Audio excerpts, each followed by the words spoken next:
about that mile high magic. You can feel it in the air, in the altitude.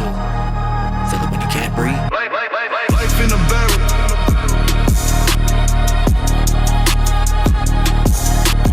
Life in a barrel.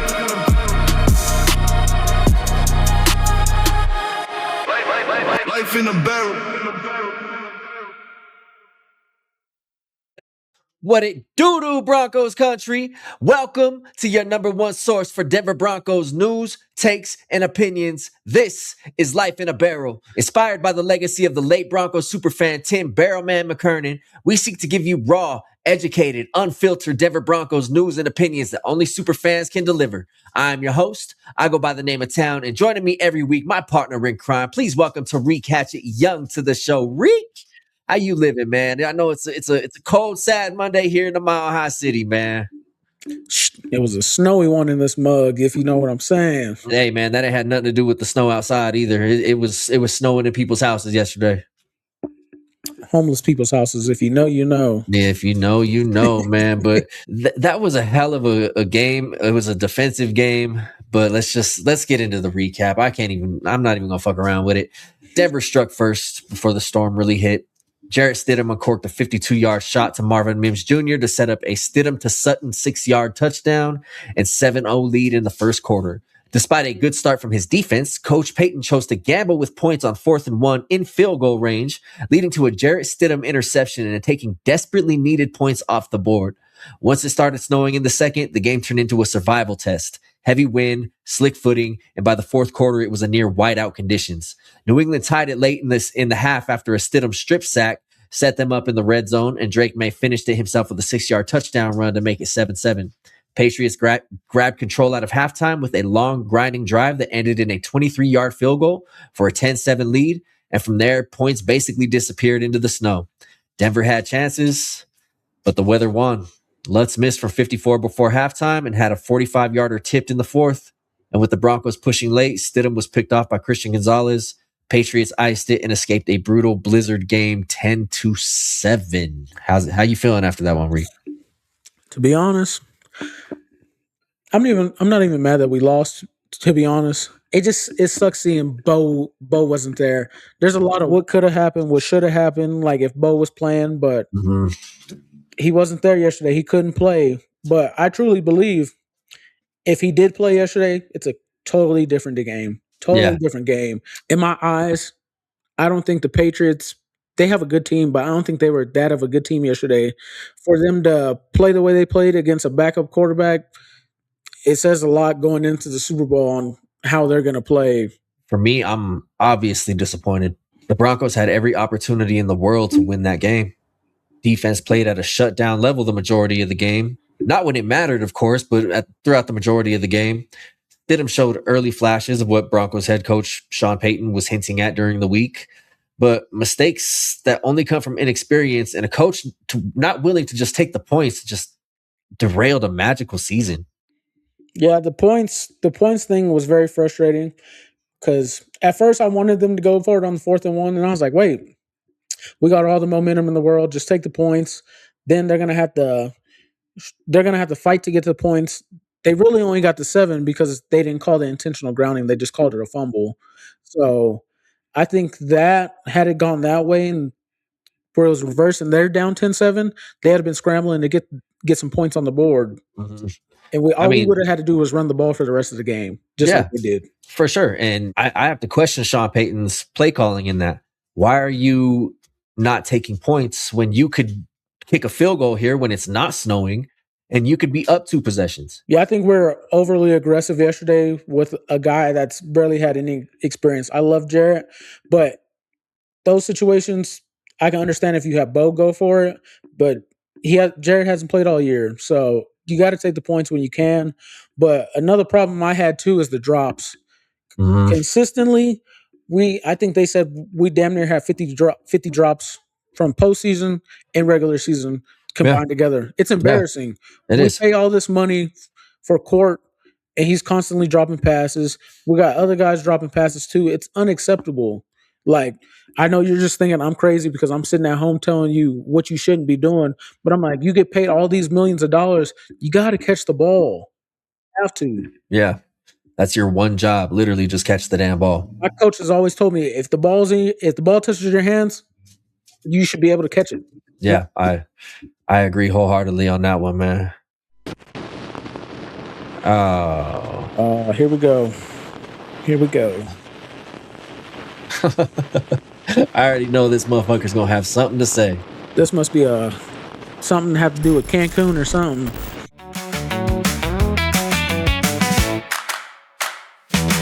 Snow coming down on my I believe.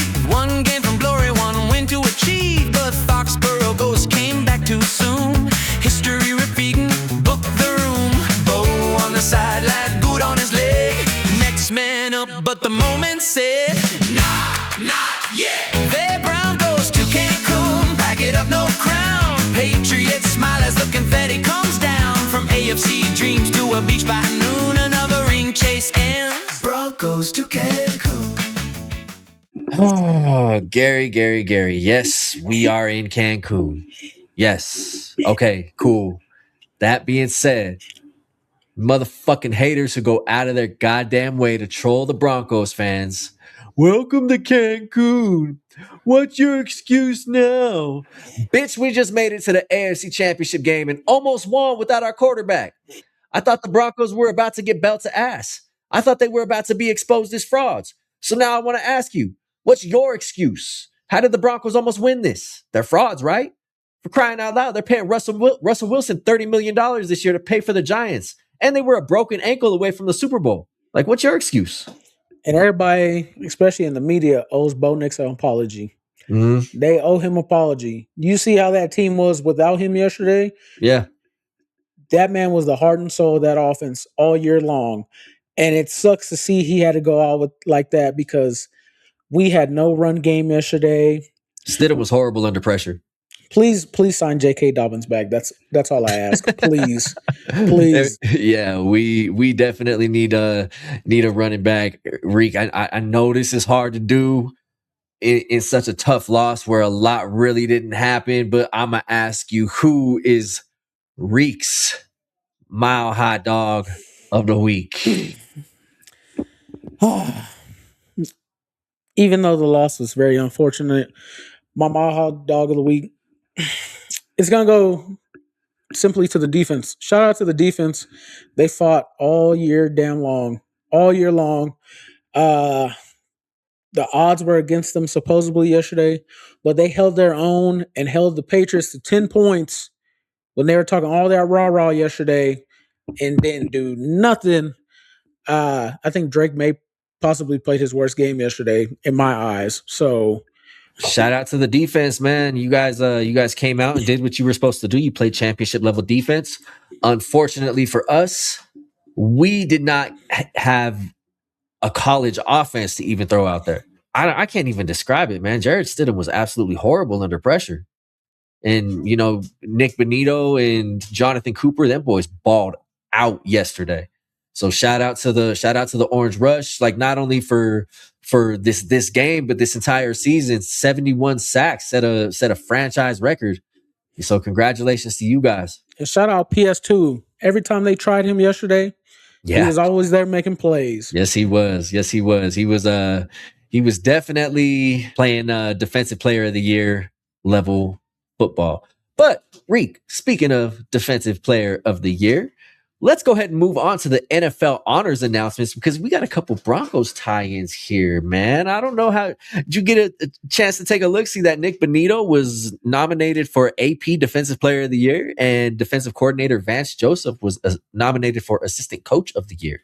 It's crazy to think they put Bonito on there, but didn't give him an All-Pro. I'm confused on their metrics at this point. You guys are confusing the shit out of me. Yeah, like honestly, I don't even bother. And we already know who's Defensive Player of the Year is going to. Yeah, Bonito has no shot to win that. That's Myles Garrett's award. They're like, oh, we kind of feel a little bad for not making him All-Pro. So here, just be on the list for the award you're not going to get because Myles Garrett had 23 sacks. Vance Joseph has a fair shot to win the Assistant Coach of the Year award. Looking at who he's competing against for the award, Vikings defensive coordinator Brian Flores, Seahawks offensive coordinator Clint Kubiak, and two former Broncos head coaches in Eagles defensive coordinator Vic Fangio and Patriots offensive coordinator Josh McDaniels. Vance Joseph himself was a former head coach of the Broncos. Offensive coordinator Clint Kubiak for the Seahawks is the son of Broncos legendary coach Gary Kubiak. And if I'm not mistaken, Vikings defensive coordinator Brian Flores sued the Denver Broncos a couple years ago. Talk about family ties. Yeah, the Broncos are all over this one. Exactly. The good, the bad, the ugly. Well, we time between the Super Bowl and the championship games used to be just a straight bye week. They maneuvered the scheduling around a little bit over the past few years, and now the Pro Bowl is the week between. But back in 2023, the NFL unveiled a new format to the Pro Bowl, opting to replace the traditional game with a 7-on-7 flag football game. That will be continuing this year with 49ers legends Steve Young and Jerry Rice leading the AFC and NFC teams respectively. Going into its third season, how do you feel this flag football game fits into with the culture of the NFL? I think it's fun for the kids because flag football is growing so much now. Considering it's going to be in the Olympics in 2028, it's cool for that, but I just think they do it now just to save people so they don't get injured because, contracts are coming up and everything. I can really care less about the flag. I miss how it used to be back in the day, Sean Taylor taking out the punter, but those days are past us. These guys want to make sure they don't get injured, so do what you do. I do like the dodgeball game, though. I will say that. I like the dodgeball game. Yeah, the dodgeball game is dope, man. I do like that. But honestly, since the early to mid 2000s, the Pro Bowl has just been more of a vacation spot than an actual all-star game for these guys. I agree that the Pro Bowl needed a format change. I'm not sure flag football was the way to go. I get you're trying to minimize injuries, but with the amount of no contact injuries that already happen in the NFL, you're just risking shit at that point. Yeah, I could be wrong too, but we'll just have to wish our plethora of Pro Bowl Broncos good luck in the games. But that's about all the time that we have today for Life in a Barrel. Reek, before we head out of here, is there any place these folks can find you on social media? Reek Season with 2 N's on Instagram. But don't forget, people, we get 100 subscribers. You get in a drawing to win a jersey. Who don't want a free Bronco jersey? I know if I could, I'd get it for free, but this contest ain't for me, it's for y'all. Yep. I'm still trying to find a way to put my name in that.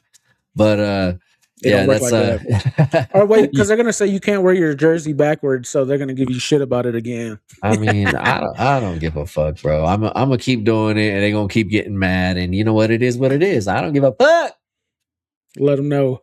Yeah, but like you said, Reek.season with 2 N's on Instagram. Make sure you give that boy a follow.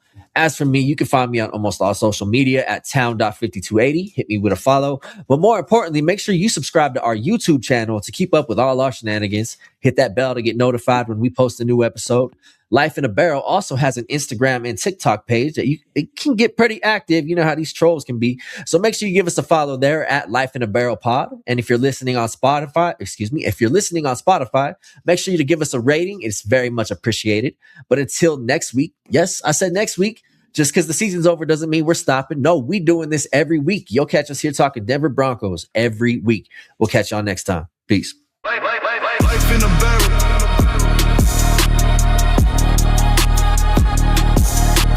Life in a barrel.